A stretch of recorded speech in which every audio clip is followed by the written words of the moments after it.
سرخط خبرهای مهم. کمک‌های تاجیکستان به افغانستان رسیدند. 3 جوان دختری گم شده را در دوشنبه پیدا کردند.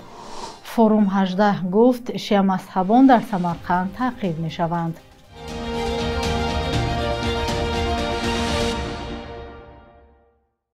سلام و روزتان بخیر باشد بیننده‌های گرامی. برنامه نویده بامدادی را با آخرین خبرهای تاجیکستان و جهان تقدیم شما می‌کنیم. امروز چهارشنبه 10 سپتامبر است. مقامات حفظی حقوق 3 جوان دختری گم شده را پیدا کرده و به والدینشان سپردند. رئیست وزارت کار داخلی در ولایت ختلان گفت این دختران را که در ناحیه خراسان گم شده بودند کارمندان آنها در حدود شهر دوشنبه پیدا کردند.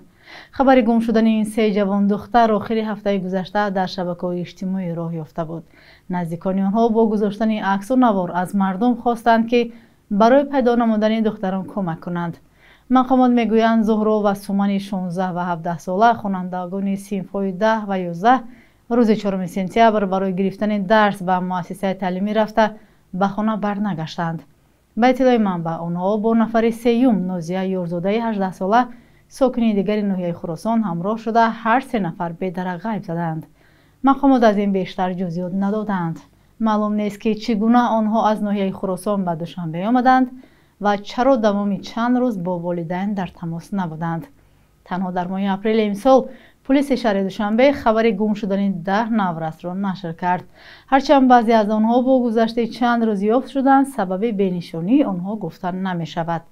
کاربران شبکه‌های اجتماعی این عمل را به اعتراض از وضع خانواده، فریب همسالان، ماجراجویی و غیره بستگی می‌دهند.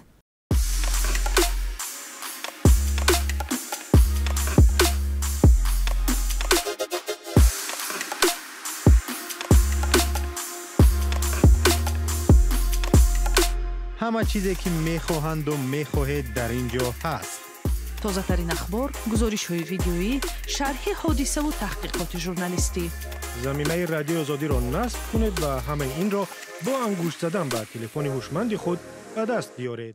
در نظر از فردا 11 سپتامبر در دوشنبه نشست مشورتی کشورهای عضو سازمان همکاری‌های شانگهای درباره وضعیت فعلی افغانستان و تاثیر آن به منطقه آغاز شود. نشست روز 12 سپتامبر هم ادامه می‌یابد.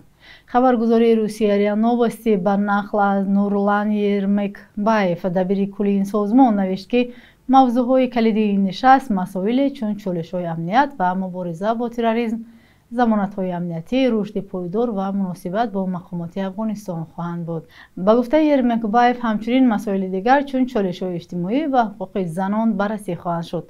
همکاری کشورهای عضو سازمان با اداره طالبان در بخش امنیت از دیگر مسائلی است که به گفته دبیر کلی سازمان در این نشست مورد بحث قرار خواهند گرفت. کشورهای منطقه همواره از حضور گروه‌های تندرو در افغانستان ابراز نگرانی کردند. سازمان همکاری شانگهای یک سازمان منطقوی است که در سال 2001 تأسیس شد. روسیه، چین، هند، قزاقستان، قرقیزستان، تاجیکستان، پاکستان، ایران، ازبکستان و بلاروس عضو این سازمانند. کاروان کمک‌های بشردوستانه تاجیکستان برای آسیب دیدگان این زمین لرزه به افغانستان رسیده است. شام 9 سپتامبر در شبکه‌های اجتماعی نوار عبور کاروان از پل دوستی در مرز تاجیکستان و افغانستان نشر شد. کمک‌ها اساساً از مواد غذایی، لباس و خیمه، مسائل ساختمانی، آب نوشاکی و دیگر اشیاء ضروری عبارت است. به اطلاع وزارت کارهای خارجه تاجیکستان، اقدام مذکور در دایره تدبیرهای بشردوستانه و با سفارش رئیس جمهور صورت گرفته است. کمک‌های بشردوستانه در حالی به افغانستان انتقال می‌یابند که وضع مردم در این کشور بعد از زمین لرزه خرابی‌آور و پس لرزه‌های آن وزن شده است. به اطلاع سازمان‌های جهانی، ساکنان ضرردیده کشوری همسایه از هر جهت اذیت می‌کشند. در پی زلزله 6 درجه‌ای روز 31 آگوست در ولایت‌های شرقی افغانستان از جمله کنر، ننگرهار و لغمان بیش از 2000 کس به هلاکت رسیده، هزارها نفر دیگر زخمی شدند.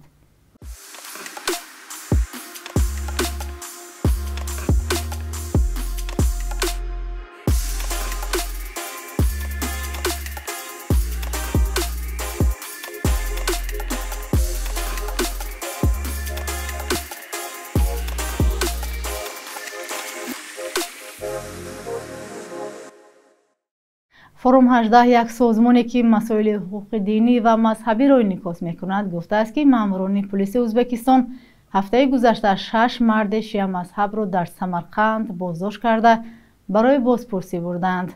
در گزارشی که این سازمان روز 8 سپتامبر نشر کرد گفته شده است که ماموران پلیس و اداره مبارزه با افراطگرایی صبح 3 سپتامبر بدون اجازه به خانه این 6 نفر وارد شده جستجو کردند و همه آنها را برای بازپرسی بردند.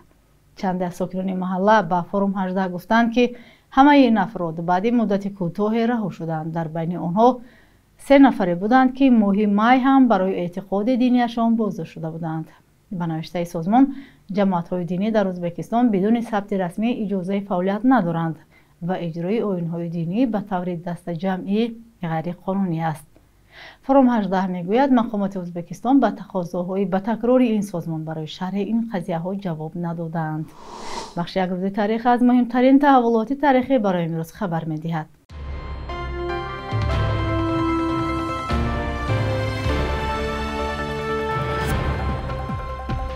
سپتامبر سال 1997 صدها دختران از دهات دوردست تاجیکستان توانستند بر اساس برنامه نوی کوتای تحصیل در دانشگاه‌های کشور دانشجو شوند. برنامه‌ای که مخصوص برای تشویق تحصیل دختران روستا و تأمین مناطق دوردست با متخصصان تأسیس شد. همه ساله حدوداً 1000 جوان با لیاقت مناطق دوردست را با تحصیل بیپول در مکتب‌های عالی تأمین می‌کند. این برنامه را گاه‌ها برای آلودگی به فساد انتقاد می‌کنند. 10 سپتامبر سال 2009 وزارت معارف تاجیکستان گفت با استادان مکتب‌های میانه لباس یگانه جاری می‌کنند که از روی مشورت طراحان کسبی تهیه می‌شود. پیش از این مقامات تاجیکستان دندان طلا، پوشیدن روسری و دامن‌های کوتاه و استفاده تلفن موبیل را برای آموزگاران و خوانندگان منع کرده بودند. سال 858 زادروز سردفتر ادبیات کلاسیکی فارس و تاجیک ابو عبدالله رودکی است.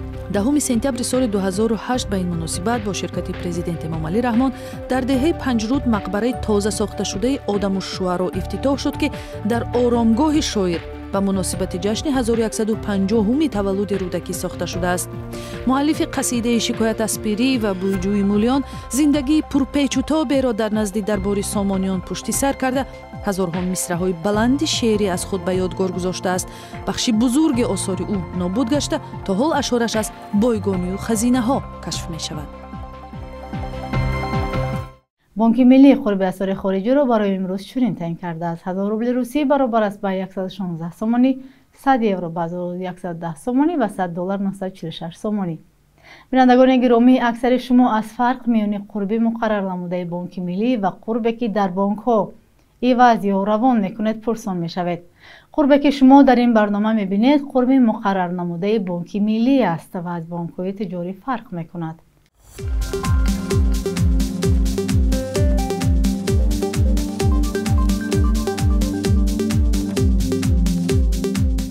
اینجا رسیدیم به پایان برنامه. تشکر که ما را تو این لحظه همراهی نمودید. تا فردا در همین وقت و ساعت خدا نگهبان.